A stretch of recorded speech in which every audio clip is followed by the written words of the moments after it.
Assalamualaikum warahmatullahi wabarakatuh. Bagaimana kabar hari ini? Alhamdulillah. Mudah-mudahan kita semuanya selalu dalam rahmat dan lindungan Allah Subhanahu wa Ta'ala. Amin ya Rabbal Alamin. Anak-anakku, siswa-siswi kelas 5, pada pembelajaran kedua ini kita akan belajar tentang mengenal Allah melalui Asmaul Husna dan melalui kitab-kitab yang diturunkannya. Silakan dibuka halaman 19. Mari bersama-sama kita awali pembelajaran hari ini dengan bersama-sama membaca basmalah bersama. Bismillahirrahmanirrahim. Mengenal Allah melalui Asmaul Husna. Di antara cara mengenal Allah adalah dengan kita mempelajari Asmaul Husna. Tahu arti Asmaul Husna, anak-anak? Asmaul Husna adalah nama-nama Allah yang baik. Jumlahnya ada 99. Tapi di kelas 5 ini kita akan belajar hanya 4 saja dari Asmaul Husna. Yang pertama adalah Al-Mumit. Al-Mumit artinya Allah Maha Mematikan. Allah Maha Mematikan. Contohnya adanya orang meninggal itu bukti bahwa Allah Maha Mematikan. Manusia membunuh orang itu sebenarnya bukan manusia yang mematikan, tetapi Allah yang mematikan. Yang kedua, Al-Hayyu. Allah Maha Hidup. Hidupnya Allah berbeda dengan hidup-hidupnya manusia, berbeda dengan hidupnya makhluk-makhluknya. Hidupnya Allah kekal abadi, tidak mati, tidak hancur, berbeda dengan hidupnya makhluk-makhluknya. Berbeda dengan hidupnya manusia misalnya. Manusia akan mati, akan meninggal dunia. Tetapi Allah kekal abadi. Yang ketiga, Al-Qayyum. Al-Qayyum artinya Allah Maha Berdiri Sendiri. Maksudnya adalah Allah tidak membutuhkan kepada siapapun dan apapun. Allah Maha Berdiri Sendiri artinya Allah tidak membutuhkan kepada siapapun.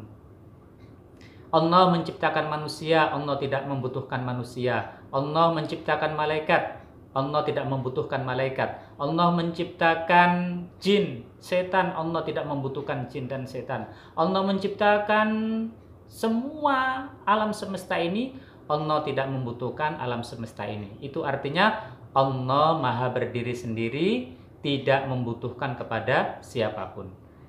Yang keempat, Al-Ahad.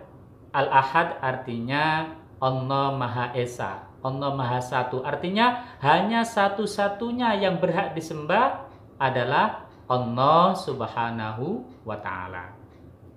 Kemudian mengenal kitab-kitab Allah. Kitab-kitab Allah ada banyak sekali ya. Kitab-kitab Allah ada 104. Yang masyhur, yang terkenal adalah hanya 4 saja, 4 kitab. Selainnya adalah berupa suhuf, ada 100 suhuf, ya. Tapi yang terkenal, yang masyhur hanya ada 4. Iman kepada kitab-kitab Allah itu rukun iman yang ketiga, ya, rukun iman yang ketiga. Iman kepada kitab Allah artinya meyakini dengan sepenuh hati bahwa Allah Subhanahu wa Ta'ala menurunkan kitab-kitabnya sebagai petunjuk bagi umat manusia. Kita harus yakin dengan sepenuh hati, tidak boleh ragu-ragu, bahkan tidak boleh mengingkari. Mengingkari itu nggak percaya, nggak boleh. Ya, orang yang mengingkari kitab-kitab Allah maka dia termasuk orang yang keluar dari Islam, orang murtad. Na'udzubillah min dzalik. Nah, 4 kitab yang sangat terkenal adalah yang pertama kitab Taurat. Kitab Taurat diturunkan kepada Nabi Musa alaihis salam. Kitab Taurat ini berisi tentang 10 perintah Allah, 10 perintah Tuhan. Ada isinya itu diantaranya tidak boleh mencuri, tidak boleh berzina, kemudian memuliakan hari Sabtu dan lain sebagainya. Yang kedua kitab Zabur. Kitab Zabur diturunkan kepada Nabi Daud. Kitab Zabur ini berisi pelengkap dari kitab Taurat. Isi kitab Zabur berisi tentang doa-doa, zikir, dan nasihat. Kemudian kitab Injil.